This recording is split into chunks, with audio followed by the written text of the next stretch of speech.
नमस्कार, welcome back. परिवर्तन classes के ऑनलाइन प्लेटफॉर्म पर आपका एक बार फिर से स्वागत है। हम लोग पॉलिटी के सीरीज को आगे बढ़ा रहे हैं और आज भारतीय संविधान में मौलिक अधिकारों में जो समानता का मौलिक अधिकार हम लोगों ने आरंभ किया था, उसमें दो आर्टिकल बचे हुए हैं, अनुच्छेद 17 और 18। आज उसको देखेंगे। हम लोगों ने अनुच्छेद 14 विधि की समझ समानता को पढ़ लिया था। इसके अलावा अनुच्छेद 15 सामाजिक समानता और अनुच्छेद 16 जिसमें अवसर की समानता और आरक्षण का प्राविधान था, इस पे बात हो चुकी है। आज की क्लास में हम लोग अनुच्छेद 17 और अनुच्छेद 18 को देखेंगे और इसी के साथ पहला मौलिक अधिकार यानी समानता का मौलिक अधिकार हमारा पूर्ण हो जाएगा। तो चलिए हम लोग स्टार्ट करते हैं और देखते हैं कि अनुच्छेद 17 और अनुच्छेद 18 में क्या है। तो सबसे पहले हम लोग स्टार्ट करेंगे अनुच्छेद 17 को। अनुच्छेद 17 को पहले हम लोग देख लेते हैं क्या है अनुच्छेद 17 में। बहुत सारे क्वेश्चंस यहाँ से बनते हैं, वनडे एग्जाम में ढेर सारे क्वेश्चंस यहाँ से पूछा जाता है आर्टिकल 17 से। तो आर्टिकल 17 में है क्या, तो ये कहता है अस्पृश्यता का अंत। ये इसका टाइटल बनेगा, अस्पृश्यता का अंत। क्या कहा गया है इसमें,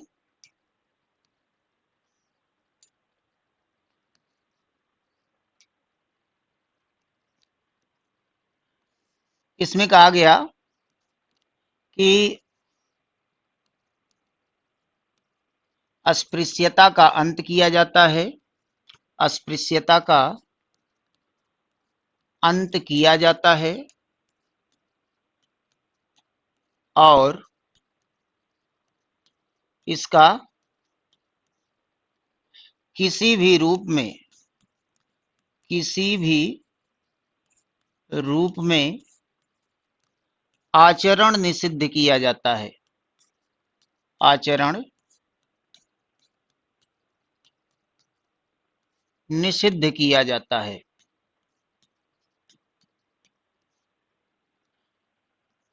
इसके अलावा एक पॉइंट और जुड़ा है इसमें, ये कहता है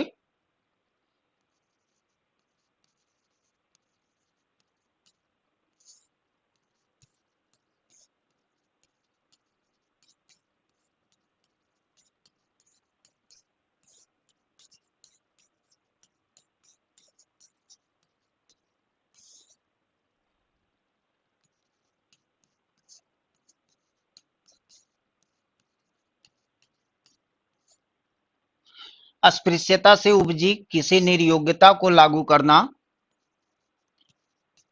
अपराध होगा और विधि के अनुसार, विधि के अनुसार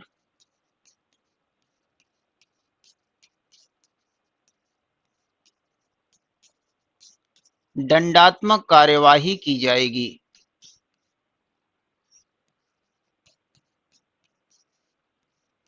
ये है अनुच्छेद 17 की मूल लाइन।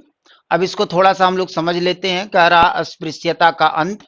अस्पृश्यता का सीधा सा अर्थ है छुआछूत।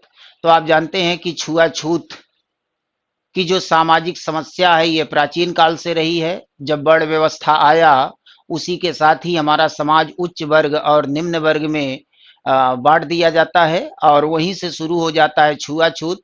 निम्न वर्ग के साथ छुआछूत आरंभ हो जाता है, बहुत सारे आधारों पर उनके साथ भेदभाव होता है। उनको धर्म के अधिकार से वंचित कर दिया जाता है, उनको शिक्षा के अधिकार से वंचित कर दिया जाता है और इस तरह से हमारे हिंदू समाज में यह एक बड़ी बुराई के रूप में सामने आता है, एक कुरीति के रूप में सामने आता है। पूरे प्राचीन काल ये चलता है, मध्यकाल में इस्लाम आता है उस दौर में भी ये चलता है, ब्रिटिश काल आ जाता है तो ब्रिटिश काल में भी छुआछूत जारी था। जब हमारा देश आजाद होता है तो पहला विचार यही बनता है कि इस छुआछूत को समाप्त किया जाना चाहिए। जब तक ये सामाजिक भेदभाव समाप्त नहीं होगा तब तक आजादी लंबे समय तक नहीं चल पाएगी।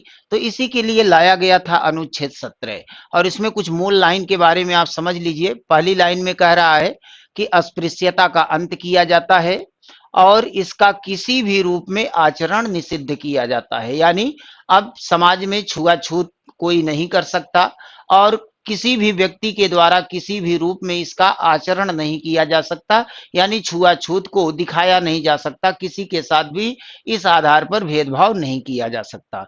और दूसरी लाइन कहता है कि अस्पृश्यता से उपजी किसी निर्योग्यता को लागू करना अपराध होगा और विधि के अनुसार दंडात्मक कार्रवाई की जाएगी। यानी अगर समाज में किसी भी व्यक्ति के द्वारा किसी दूसरे व्यक्ति के साथ छुआछूत किया जाता है, भेदभाव किया जाता है, तो यह एक अपराध माना जाएगा और उस व्यक्ति के ऊपर कानून के अनुसार कार्रवाई की जाएगी। यानी अस्पृश्यता को जो समाप्त किया जा रहा है, जो भेदभाव को समाप्त किया जा रहा है, छुआछूत को समाप्त किया जा रहा है, अगर इसके बावजूद किसी भी व्यक्ति के द्वारा इसका प्रैक्टिस किया जाता है, किसी उच्च व्यक्ति, उच्च जाति के व्यक्ति के द्वारा किसी निम्न जाति के व्यक्ति के साथ इस तरह का भेदभाव होता है, तो उसको ऊपर कानूनी कार्रवाई की जाएगी।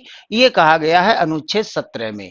यानी अनुच्छेद 17 में दो पॉइंट्स बनते हैं, एक तो छुआछूत का अंत करता है और दूसरे तरफ चेतावनी देता है कि अगर कोई छुआछूत को अपनाएगा, उसका प्रैक्टिस करेगा, समाज में इस तरह का भेदभाव दिखाएगा, तो उसके ऊपर कठोर कानूनी कार्रवाई की जाएगी। चूंकि ये बहुत लंबे समय तक प्रैक्टिस में रहा है, लगभग 2500 सालों तक ये छुआछूत का प्रैक्टिस चला है हमारे समाज में, तो कहीं न कहीं लोगों के डीएनए में आ गया कि हम बड़े उच्च जाति के हैं और जो निम्न जाति का व्यक्ति है वो हमारे बराबरी का नहीं है।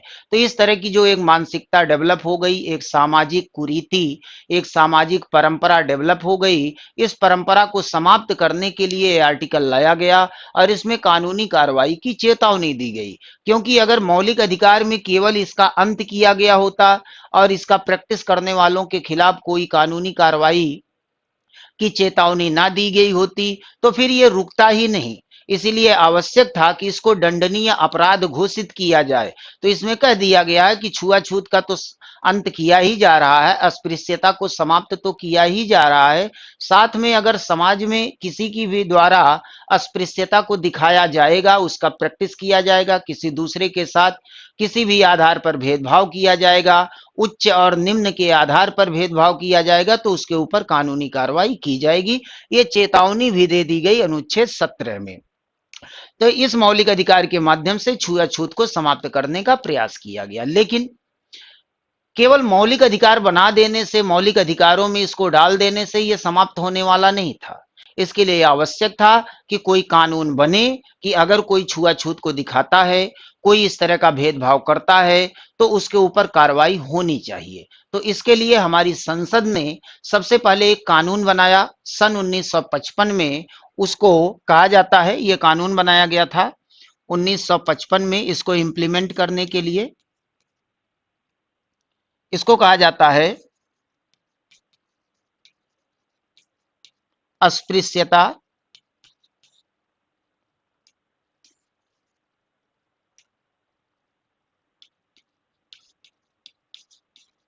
निरोधक अधिनियम। अस्पृश्यता निरोधक अधिनियम 1955।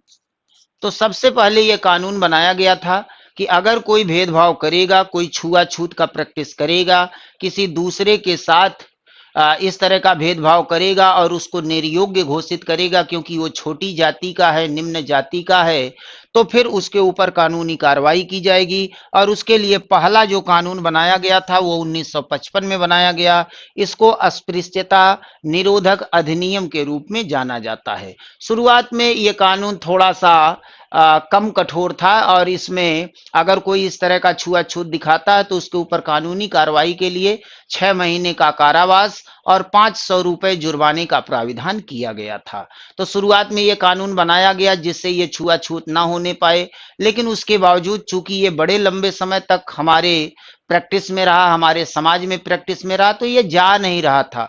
जो उच्च जाति के लोग थे वो निम्न जाति के साथ भेदभाव करते थे, चाहे वो शिक्षण संस्थान हो, चाहे वो होटल हो, रेस्टोरेंट हो, मनोरंजन के स्थल हो, यातायात के स्थान हो या कोई धार्मिक स्थान हो, वहां छुआछूत को दिखाया जाता था, भेदभाव किया जाता था। तो इस कानून को थोड़ा और कठोर किया गया 1976 में। इसी कानून को संशोधित कर दिया गया 1976 में और एक नए रूप में आ जाता है। इसको एक नए नाम से जाना जाता है और इसको कहा जाता है नागरिक अधिकार संरक्षण अधिनियम। नागरिक अधिकार संरक्षण अधिनियम 1955 रेट्रोएक्टिव लागू किया गया था इसको। ये संशोधित किया गया 1976 में, लेकिन नाम इसका 1955 का ही रखा गया है। तो इसी कानून का ये संशोधित रूप है। पहले ये कानून अस्पृश्यता निरोधक अधिनियम के रूप में आता है, लेकिन इसको और कठोर किया जाता है 1976 में, और एक नए नाम से ये कानून आ जाता है नागरिक अधिकार संरक्षण अधिनियम के रूप में। तो ये कठोर इसीलिए किया गया जिससे ये जो छुआछूत हो रहा है, हमारे समाज में जो भेदभाव हो रहा है, इस पे लगाम लगाई जा सके और अनुच्छेद 17 को लागू किया जा सके, किसी के साथ भी छुआछूत ना हो। लेकिन उसके बावजूद ये छुआछूत रुक नहीं रहा था। कहीं न कहीं लोगों के साथ भेदभाव हो रहा था और जो निम्न जातियां थी वो इससे पीड़ित हो रही थी, इससे प्रताड़ित हो रही थी। इनके साथ ये भेदभाव लगातार जारी था। सुप्रीम कोर्ट ने समय समय पर सरकार को डायरेक्शन दिया कि इस पे कोई कठोर कानून बनाने की आवश्यकता है जिससे ये छुआछूत समाप्त हो सके और अनुच्छेद 17 को पूर्ण रूप से लागू किया जा सके। इसके लिए आगे चल करके हमारी संसद ने 1989 में एक कठोरतम कानून बनाया और यही 1989 वाला कानून 1990 में लागू किया गया और तब से लेकर ये कानून आज तक चल रहा है। और इस छुआछूत को रोकने के लिए, इस अस्पृश्यता को रोकने के लिए अब तक का ये सबसे कठोरतम कानून है। हालांकि इसमें संशोधन भी किया जा चुका है, लेकिन यह कानून अभी भी चल रहा है। तो ये कानून कौन सा है, इसके क्या प्राविधान है, उसको थोड़ा सा देख लेते हैं हम लोग। तो ये शुरुआती दो कानून बनाए गए थे 1955 में और उसी का संशोधित रूप 1976 में आता है। लेकिन इसके बावजूद हमारे समाज में छुआछूत जारी था। निम्न जातियों को प्रताड़ित किया जाता था क्योंकि वो निम्न जाति में जन्म ले लिए थे और विभिन्न आधारों पर उनके साथ भेदभाव किया जाता था, उनको निम्न समझा जाता था हमारे समाज में। तो इसको दूर करने के लिए, इस अत्याचार को समाप्त करने के लिए एक कठोरतम कानून बनाया जाता है। अब उस कानून के बारे में हम लोग समझ लेते हैं। ये कठोरतम कानून कौन सा था? ये कानून बनाया गया है 1989 में और 1990 में इसको लागू किया गया था और इस कानून का नाम है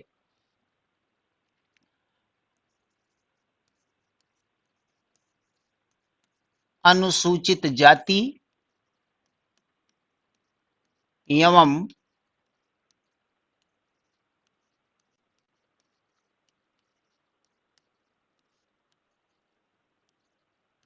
अनुसूचित जनजाति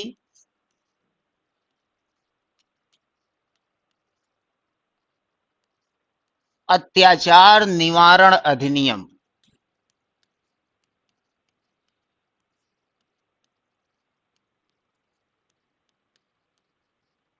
अत्याचार निवारण अधिनियम 1989 ये कानून बनाया गया और इसको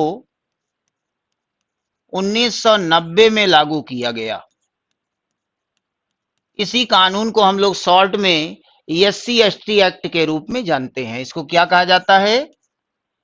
एससी एसटी एक्ट के रूप में इसको जाना जाता है।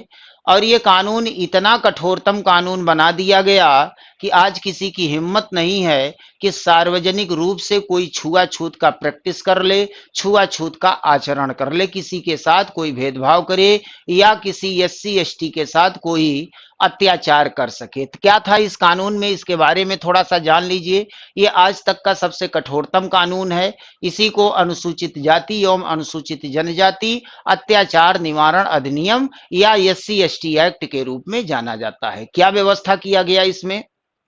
इसमें कहा गया कि अगर किसी एससी या एसटी के साथ कोई अत्याचार होता है, जाति के नाम पर छुआछूत होता है, उसके साथ भेदभाव होता है और वह प्रशासन के पास जाता है इसका क्लेम करने के लिए, तो बिना किसी पूछताछ के उसका एफआईआर तत्काल प्रभाव से दर्ज करना होगा। अगर वो पुलिस चौकी पे जाता है या कोतवाली में जाता है तो पहला कंडीशन तो ये है कि उसका एफआईआर दर्ज किया जाएगा।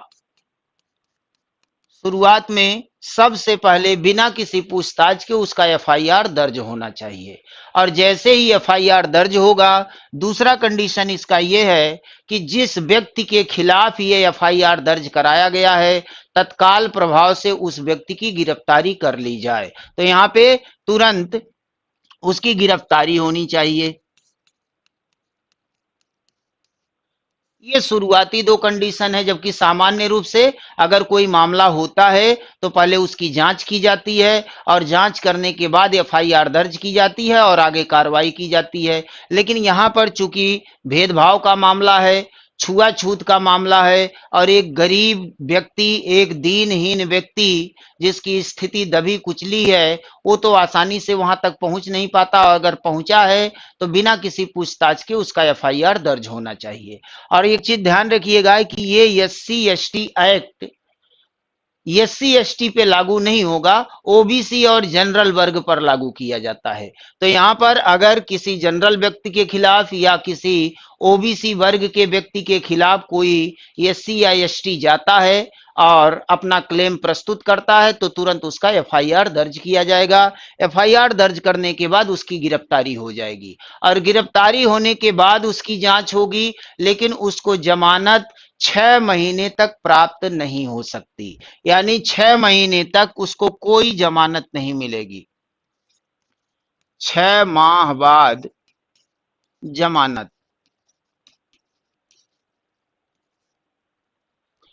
कम से कम 6 महीने तो उनको जेल में रहना ही पड़ेगा, तो 6 महीने बाद ही जमानत मिलेगी।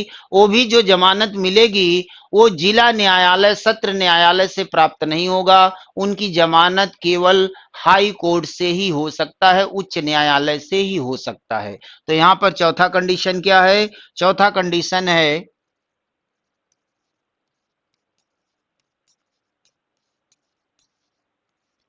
उच्च न्यायालय से जमानत।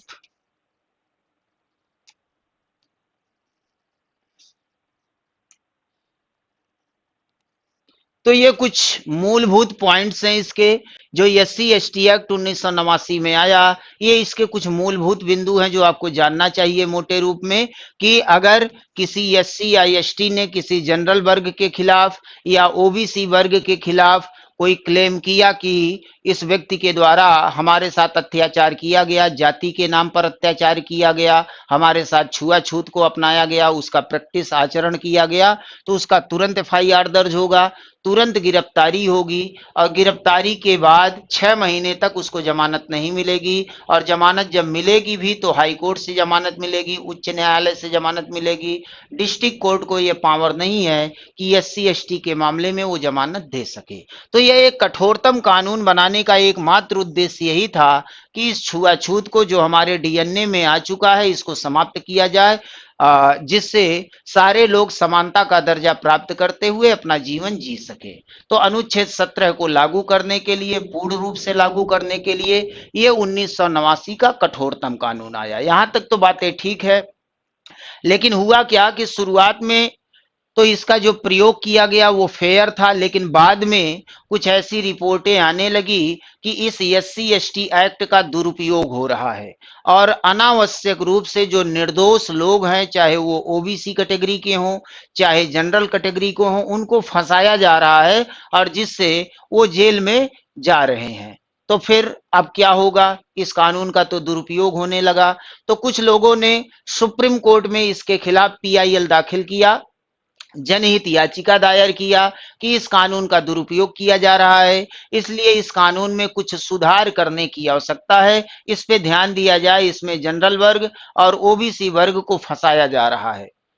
सुप्रीम कोर्ट ने इस पीआईएल को एक्सेप्ट कर लिया, जनहित याचिका को एक्सेप्ट कर लिया और इस पे जांच करवाई। और जांच कराने पे जो रिजल्ट आया, वो रिजल्ट थोड़ा सा चौंकाने वाला था। रिजल्ट में पाया गया कि इसमें 40% केस तो ऐसे हैं जो फर्जी हैं, केवल लोगों को परेशान करने के लिए, लोगों को फंसाने के लिए ये एफआईआर दर्ज कराया गया, जिससे वो 6 महीने कम से कम जेल में रह सके। इसका दुरुपयोग हो रहा है 40% तक।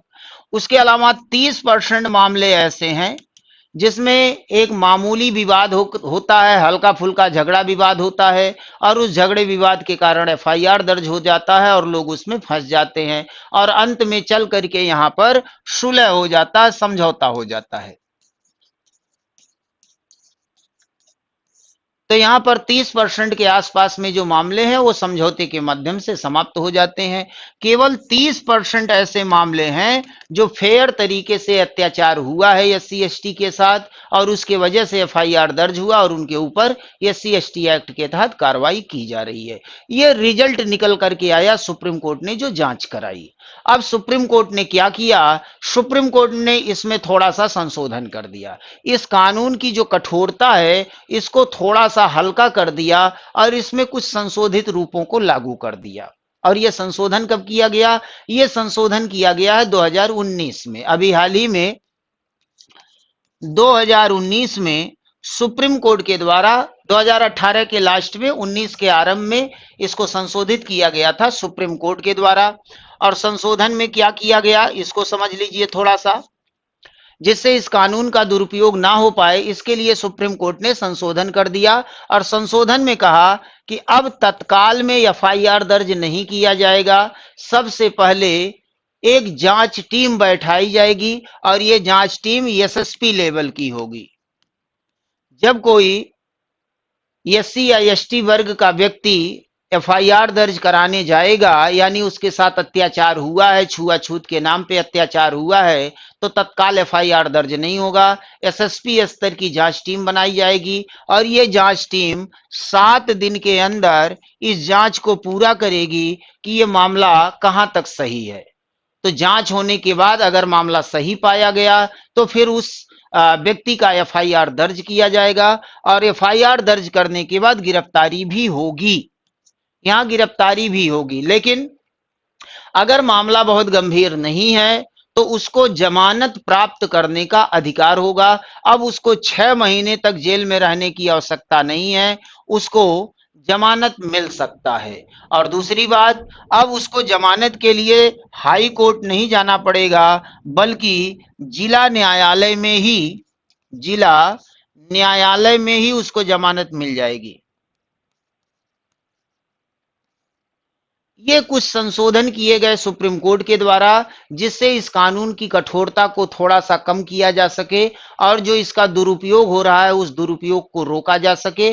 क्योंकि अगर किसी निर्दोष को इस कानून के तहत फंसाया गया तो कम से कम उसको 6 महीने जेल में रहना पड़ेगा और यह व्यक्ति के मौलिक अधिकार का उल्लंघन माना जाता है। तो इसीलिए सुप्रीम कोर्ट ने यह थोड़ा सा इसमें संशोधन कर दिया कि पहले एफआईआर दर्ज नहीं होगा, पहले एसएसपी स्तर की जांच होगी, 7 दिन के अंदर जांच पूरी कर ली जानी चाहिए और जांच करने के बाद अगर मामला सही पाया जाता है तो फिर एफआईआर दर्ज भी होगा और इसमें गिरफ्तारी भी होगी। लेकिन मामला अगर बहुत गंभीर नहीं है, सामान्य मामला है, तो उसको जमानत मिल जाएगी और जमानत के लिए उसको हाई कोर्ट जाने की आवश्यकता नहीं है, बल्कि डिस्ट्रिक्ट कोर्ट में ही जिला और सत्र न्यायालय में उसको जमानत प्राप्त हो जाएगी। ये संशोधन किया गया। जैसे ही ये संशोधन हुआ, अभी बहुत पुरानी घटना नहीं है, 2019 की घटना है, जैसे ही ये संशोधन हुआ सोशल मीडिया पे एक फेक न्यूज फैला दिया गया। और फेक न्यूज क्या था? फेक न्यूज ये था कि मोदी सरकार ने एससी एसटी एक्ट को रद्द कर दिया है। और जैसे ही ये फेक न्यूज आया सोशल मीडिया पर, 24 घंटे के अंदर पूरे देश में सर्कुलेट हो गया। आप जानते हैं सोशल मीडिया का पावर कितने जल्दी वायरल होता है, कोई भी घटना, कोई भी न्यूज। तो 24 घंटे के अंदर पूरे देश में ये सर्कुलेट हो गया, फैल गया। और जैसे ही ये फैला पूरे देश में, अब पूरे देश के एससी और एसटी वर्ग के लोग नाराज हो गए और सारे लोग सड़क पे आ गए और शुरू हो गया एक आंदोलन, एक हंगामा शुरू हो गया। जिंदाबाद मुर्दाबाद के नारे लगने लगे सरकार के खिलाफ, रोड जाम हो गया, आंदोलन चलने लगा। और इस आंदोलन में, इस भीड़ में करीब 13-14 लोगों की मौत भी हो गई। इस भीड़ के वजह से मौत हो गई। 3 दिनों तक आंदोलन चला और 3 दिन के बाद स्पष्टीकरण आया, क्लेरिफिकेशन आया कि ये संशोधन सरकार के द्वारा नहीं किया गया है, बल्कि सुप्रीम कोर्ट के द्वारा किया गया है। और जब लोगों को पता चला कि यह सुप्रीम कोर्ट का संशोधन है, तो फिर लोग शांत हो गए, क्योंकि सरकार के खिलाफ आप विचार अभिव्यक्ति कर सकते हैं, सरकार की आलोचना कर सकते हैं, सरकार का विरोध कर सकते हैं, लेकिन न्यायालय के खिलाफ आप एक शब्द नहीं बोल सकते। न्यायालय की ना तो आलोचना कर सकते हैं, ना न्यायालय के खिलाफ आप जा सकते हैं। तो सारे लोग शांत हो गए, लेकिन सरकार पे लगातार दबाव बना रहा कि इसमें सरकार को कुछ करना चाहिए। एससी एसटी वर्ग के साथ जो छुआछूत हो रहा था, उसको रोकने में सबसे कारगर कानून अगर कोई था तो यही कानून था। ये लक्ष्मण रेखा था एससी और एसटी वर्ग के लिए, जिससे ये लोग अपने आप को बचा रहे थे। इनके साथ भेदभाव, इनके साथ अत्याचार, इनके साथ उत्पीड़न होने से ये लोग बच रहे थे। तो ये कानून अत्यंत आवश्यक है, और अगर इस कानून को लचीला कर दिया गया, इसकी कठोरता समाप्त कर दी गई, तो पुरानी स्थिति फिर से लागू हो जाएगी, एससी एसटी के साथ फिर से भेदभाव शुरू हो जाएगा। ये तर्क था आंदोलनकारियों का। 2019 की ये घटना है, और आप जानते हैं कि 2019 में ही लोकसभा का चुनाव होने वाला था। मोदी सरकार का पहला कार्यकाल पूर्ण होने वाला था। सरकार को भी लगा कि इसमें अगर हम कुछ करते हैं तो कहीं कहीं एक वोट बैंक की राजनीति आ गई, और मोदी सरकार ने क्या किया, संसद में सुप्रीम कोर्ट के इस फैसले को पलट दिया।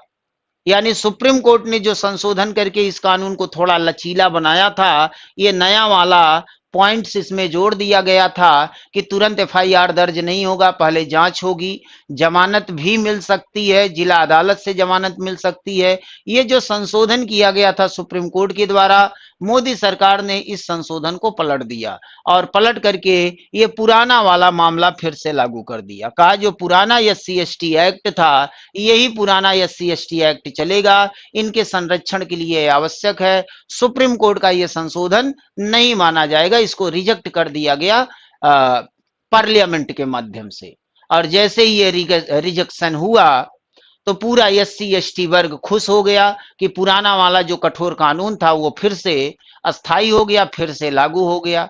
तो एससी एसटी तो खुश हो गया, लेकिन अब जनरल वर्ग इससे नाराज हो गया कि हम ही लोगों के खिलाफ, जनरल वर्ग के खिलाफ और ओबीसी के खिलाफ इसका प्रयोग होता था। तो जनरल वर्ग इससे नाराज हो गया कि सुप्रीम कोर्ट का जब ये फैसला था तो सरकार ने इसको क्यों पलट दिया। सुप्रीम कोर्ट ने जानबूझकर इसमें लचीलापन लाया था जिससे इसका दुरुपयोग रोका जा सके। अब जनरल वर्ग जब नाराज हो गया तो फिर सरकार क्या करे, सर पे चुनाव था, चुनाव को भी ध्यान रखना था। तो सरकार ने कहा घबराइए मत, आपके लिए भी कुछ करते हैं। और क्या किया आप जानते हैं कि एक बहुप्रतीक्षित जनरल वर्ग की जो मांग चली आ रही थी करीब 30 साल पहले से, उस मांग को पूरा कर दिया मोदी सरकार ने। क्या मांग थी? और वो मांग था जनरल वर्ग को भी शिक्षण संस्थाओं में प्रवेश और सरकारी नौकरियों में आरक्षण मिलना चाहिए। और वही किया मोदी सरकार ने। संविधान के अनुच्छेद 15 और अनुच्छेद 16 में संशोधन करके जनरल वर्ग के लिए एक नई कैटेगरी बनाया, जिसको ईडब्ल्यूएस के नाम से जानते हैं। ईडब्ल्यूएस, इसकी चर्चा हम कर चुके हैं। इकोनॉमिक वीकर सेक्शन, आर्थिक रूप से जो पिछड़े लोग हैं, उनके लिए 10% का रिजर्वेशन फिक्स कर दिया, 10% का आरक्षण दे दिया। करीब 30 सालों से इसकी मांग हो रही थी। 1990 से ही जब ओबीसी को आरक्षण मिला था, और एक केस हुआ था इंदिरा साहनी बनाम भारत संघ, उसी दौर से ये मांग चल रही थी कि जनरल वर्ग को भी आरक्षण मिलना चाहिए, खासकर जो गरीब लोग हैं, तो उनको भी इस माध्यम से मोदी सरकार ने आरक्षण का प्राविधान कर दिया। तो ये संशोधन करके एससी एसटी वर्ग को खुश किया गया, और जनरल वर्ग को 10% का रिजर्वेशन दे करके जनरल वर्ग को भी खुश कर दिया गया। तो दोनों वर्ग खुश हो गए। अब बचे ओबीसी। ओबीसी भी इससे नाराज थे कि ये एससी एसटी एक्ट का प्रयोग हमारे खिलाफ भी होता है, और इसको लचीला किया था सुप्रीम कोर्ट ने, तो इसमें क्यों संशोधन कर दिया गया। अब ओबीसी के लिए सरकार क्या करे, तो सरकार ने कहा घबराइए मत, आपके लिए भी कुछ करते हैं। और क्या किया, उनका भी एक ऐसा मामला था, एक ऐसी मांग थी जो लंबे समय से चली आ रही थी, उस मांग को पूरा कर दिया सरकार ने। क्या मांग थी? और वो मांग थी ओबीसी आयोग, अन्य पिछड़ा वर्ग आयोग। इसी को संवैधानिक दर्जा दिलाने के लिए लंबे समय से ओबीसी वर्ग के लोग मांग कर रहे थे और इस मांग को पूरा कर दिया गया सरकार के द्वारा, यानी इसको संवैधानिक दर्जा प्रदान कर दिया गया। तो इस तरह से 2019 में मोदी गवर्नमेंट ने एससी एसटी वर्ग को भी खुश कर दिया, जनरल वर्ग को भी खुश कर दिया और ओबीसी वर्ग को खुश कर दिया। तो जब सारे वर्ग खुश, तो सरकार भी खुश थी और उस खुशी में 2019 का लोकसभा चुनाव हुआ और दोबारा मोदी सरकार प्रचंड बहुमत से सरकार बना ली। तो ये सारी घटनाएं 2019 की रही हैं। तो यही है आपका एससी एसटी एक्ट, यानी अनुसूचित जाति एवं अनुसूचित जनजाति अत्याचार निवारण अधिनियम 1989, जो 1990 में लागू किया गया था। वर्तमान समय में भी यही चल रहा है। अगर एससी एसटी वर्ग के साथ किसी के द्वारा भी छुआछूत को अपनाया जाता है, छुआछूत का आचरण किया जाता है, प्रैक्टिस किया जाता है, तो उसके ऊपर इसी कानून के तहत, इसी प्रक्रिया के तहत कार्रवाई होती है। इसीलिए अब लोग बचते हैं कि किसी एससी या एसटी वर्ग से कोई विवाद ना हो जाए। अगर विवाद हुआ तो 6 महीने की सजा तो उनको काटनी ही काटनी है। तो लोग इससे बचते हैं और ये सही भी है कि एससी एसटी वर्ग को बचाने का ये सबसे बेहतर विकल्प था, क्योंकि ये जो छुआछूत था ये 2500 सालों से हमारे समाज में चल रहा था और इसको रोकने का कोई दूसरा उपाय नहीं था। एक ही उपाय था, ये कठोरतम कानून, और इस कानून के माध्यम से एससी एसटी वर्ग को संरक्षण प्रदान किया गया। तो मूल स्वरूप आपने देख लिया कि मौलिक अधिकार में क्या है और उस मौलिक अधिकार को क्रियान्वित करने के लिए सरकार के द्वारा क्या प्रयास किए गए, संसद के द्वारा कौन कौन से कानून बनाए गए। पहला कानून 1955 में बना, उसके बाद 1976 में संशोधन हुआ, फिर भी नहीं रुक रहा था छुआछूत, तो यह कठोरतम कानून बनाया गया। तो यही था अनुच्छेद 17 की व्याख्या, और इससे बनने वाले जितने भी प्रश्न हैं उसका मूल हमने आपको बता दिया। कहीं भी अगर कोई डाउट किसी को रह गया हो तो कमेंट बॉक्स में आप इसका क्वेश्चन डाल सकते हैं, उस पर विचार किया जाएगा, आपको आपका आंसर दिया जाएगा। तो यही था अनुच्छेद 17 का डिस्क्रिप्शन, इसकी व्याख्या पूर्ण हुई। इतना कार्य हुआ है अभी तक इन 75 सालों में। 1950 में संविधान लागू हुआ और 2024 तक इस संबंध में क्या क्या कार्य हुए उसके संबंध में हम लोगों ने कानूनों को और उसके प्राविधानों को समझ लिया। तो अनुच्छेद 17 हमारा कंप्लीट हुआ। इसी के साथ हम लोग आज का क्लास भी कंप्लीट करेंगे और नेक्स्ट क्लास में हम लोग मिलते हैं, अनुच्छेद 18 को देखते हैं जिसमें उपाधियों का अंत किया गया। अब ये उपाधियां क्या हैं और तमाम तरह की जो अभी भी उपाधियां दी जा रही हैं इसको कैसे लीगल मान्यता मिली हुई है अनुच्छेद 18 के रहते। जो अनुच्छेद 18 है वो निर्देशात्मक है कि आदेशात्मक है, इन सारे मुद्दों पर हम लोग नेक्स्ट क्लास में बात करेंगे। अनुच्छेद 18 में उपाधियों के माध्यम से उपाधियों का जो अंत किया गया है। तो आज का क्लास यहीं समाप्त करेंगे और लास्ट में इसी नोट के साथ हर बार की तरह आप लोगों से वही पुराना अपील है कि जो लोग चैनल पे नए हैं वो लोग चैनल को जरूर सब्सक्राइब करें, कमेंट करिए, वीडियो को लाइक करिए, शेयर करिए। कहीं कोई डाउट होता है तो आप क्वेश्चन डालिए, हर क्वेश्चन का आंसर आपको दिया जाएगा। इसी नोट के साथ क्लास को समाप्त करते हैं। जय हिंद।